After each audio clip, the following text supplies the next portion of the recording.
ali, ó. Ah, tá. Pegou sim. A Anice ficou com medo de cair, tu viu? Ah, também era o tamanho do negócio se elas caíssem.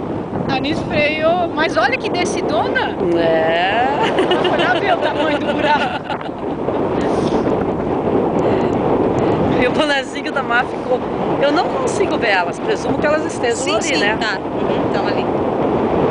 A queda delas foi boa também. Bora subir tudo isso.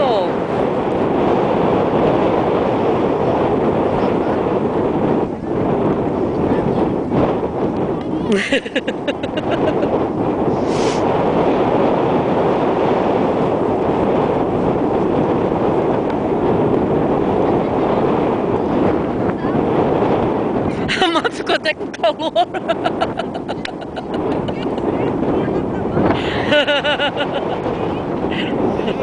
Devia ter ido, viu? Não é? Ah, é? Ah, não, mas vai na velocidade.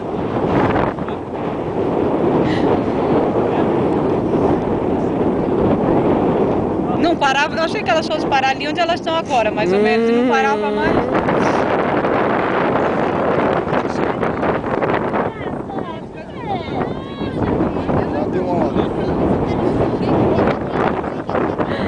Alice, venha!